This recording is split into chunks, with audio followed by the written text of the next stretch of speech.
पहले हिंदी में बोले, पहले हिंदी में बोले।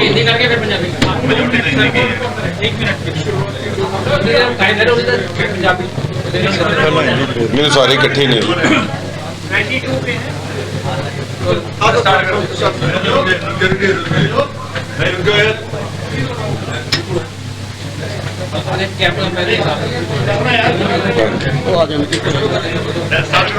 आज दिल्ली सिख गुरुद्वारा प्रबंधक कमेटी ने एक अहम मीटिंग बुलाई और यूसीसी को लेकर ऊपर जो नेशनल कन्क्लेव यहाँ पर कॉल किया गया सिख फोरम की मदद के साथ, समूचे देश भर से अलग अलग स्टेट से रिप्रेजेंटेटिव्स इधर पहुंचे और तकरीबन 13 स्टेटों के रिप्रेजेंटेटिव्स ने इसमें भाग लिया।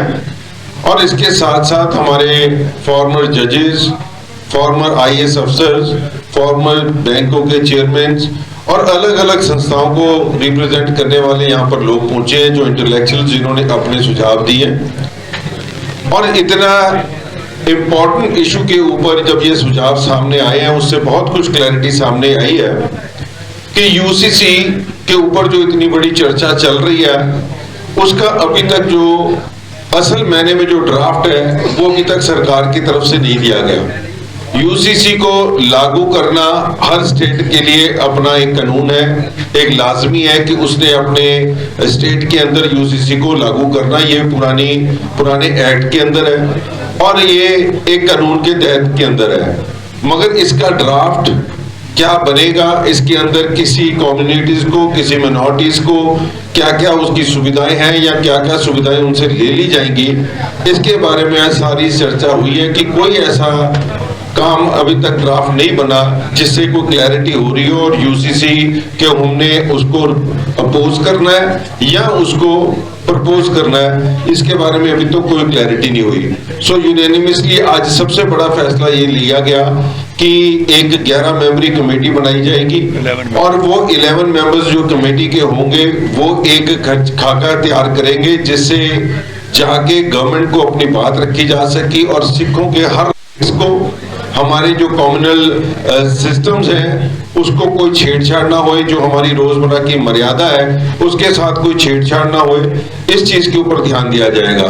सो सबने एक ही फैसला लिया कि हमारे राइट्स को अगर कोई छेड़छाड़ नहीं हो रही है और हमारे जो बनाए हुए मर्यादा है उसके साथ हम कोई अगर गवर्नमेंट की कोई, क्योंकि जो सुनने में आ रहा है किसी आर्टिकल्स के साथ कोई छेड़छाड़ नहीं की जा रही है, सो मैं समझता हूँ कि इसके लिए कोई किसी को आपत्ति नहीं है कि ये लागू किया जाए कि नहीं किया जाए। सो जब तक ये इसकी क्लैरिटी नहीं आती, इस कमेटी ने फैसला किया कि ये 11 मेंबरी कमेटी अपनी बात रखेगी और जाके सरकार के साथ जो सिखों के राइट्स बनते हैं उसके लिए अपनी बात आगे रखेंगे।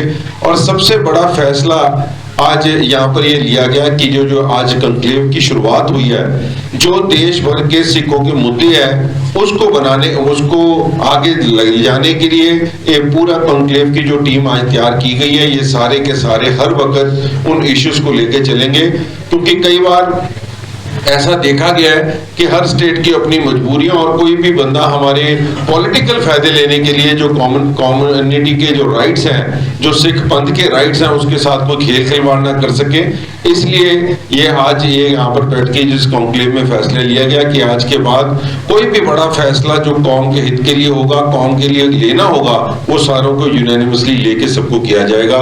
सो मैं सारी जो आए हुए हैं उनका जहाँ धन्यवाद करता हूँ, सब सहमति के साथ जिन्होंने ये फैसला लिया है कि जो कमेटी बना के इसके ऊपर बात करेगी और जो फैसले हमारे ऊपर थोपे जा रहे हैं कि हम इसको प्रपोज नहीं करते, उसको अपोज करते हैं, हम उसके साथ नहीं खेलेंगे, वही बात करेंगे जो पूरे सिख पंथ के हक के लिए होगी।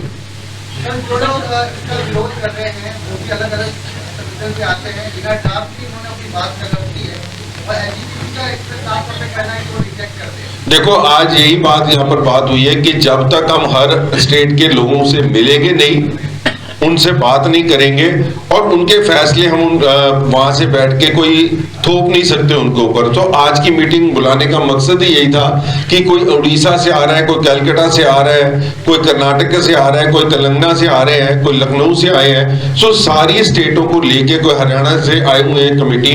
तो ये सारे लोगों की जो राइट्स हैं, जो इनकी जरूरतें हैं, उनको ध्यान रखते हुए फैसले लिए जाए, ना कि कहीं से भी कोई फतवा जाहिर कर दिया जाए। और जो अगर अपोज कर रहे हैं तो उनसे ये पूछना बनता है कि वो किस ड्राफ्ट को अपोज कर रहे हैं, उन्होंने कौन सा ऐसा खाता देखा है जो जिसको वो उन्होंने अपोज करने की बात की है।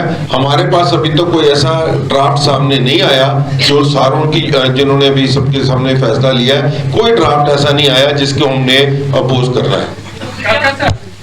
समिति किस तरह से काम करेगी और क्या समिति के सदस्य एसजीपीसी से भी बात करेंगे? देखो, ये सारी बातें अभी रूपरेखा बनेंगी, क्योंकि जो कमेटी बनाई जाएगी उसमें सारे इंटेलेक्चुअल्स लिए जाएंगे, उनकी सलाह लेके, और गुरुद्वारा कमेटी को जो रिप्रेजेंट करते हैं अपनी स्टेट से, उनको लेके किया जाएगा। फैसला वही होगा जो कौम के हक के लिए होगा, कौम के हित के लिए होगा। श्रोमणी अकाली दल ने लेकिन अपोज किया है यूसीसी को, उन्होंने कहा है कि ये हमारी विवाद और पगड़ी को इससे बाहर रखा जाए। देखो, ये सारी बातें एक पॉलिटिकल है, मैं किसी पॉलिटिकल आज इसका जवाब नहीं दूंगा, क्योंकि यहाँ पर कई ऐसे लोग बैठे हैं जो अलग अलग संस्थाओं से आए हैं और उनका कोई पॉलिटिकल लेना देना नहीं है। हम धर्म की बात करने वाले बंदे हैं, गुरुद्वारा कमेटी के अंदर बैठ के बात कर रहे हैं, और ये जो हमारे सिख पंथ की चढ़ती कला के लिए बात होगी, हम सारे उसका फैसला लेंगे। अगर किसी का कोई पॉलिटिकल मोटिव है तो वो अपने आप उसके वो जिम्मेवार है। आज एक चीज का ये बहुत फैसला पड़ा हुआ है कि एसजीपीसी की जो जिम्मेवारी बनती थी उन्होंने नहीं की।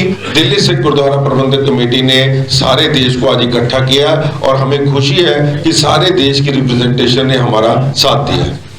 पर्सनल लॉ बोर्ड है, उसका भी कहना है, चूंकि वो भी एक प्रमुख माइनॉरिटी इंस्टीट्यूशन है, उनका कहना है कि इसका विरोध करना चाहिए और विपक्षी दलों को साथ आना चाहिए। देखो, जिस चीज का हमारे पास ड्राफ्टिंग ही नहीं है तो हम उसको क्या विरोध उसकी बात करेंगे, जब आएगा तब उसके बारे में बात करेंगे। बहुत बहुत धन्यवाद। इसका विरोध करें, इसके पीछे आपको क्या इसकी वजह क्या लगती है? यार, ये मैं तुहानू बाद चो जवाब दे देंगा एसजीपीसी बारे। आज सारे जो लोग बैठे ने जेडे नहीं चाहते कि असीं चाहते हुए भी दिल दे विच जेडे वलवले ने वो मीडिया के गल करिए, ਇਹਦੇ बारे ਆਪਾਂ फिर किसी दिन गल कर लेंगे। एसजीपीसी का स्टैंड आपको पॉलिटिकल लग रहा है कालका जी? मैं इसके बारे में भी कमेंट नहीं दे सकता।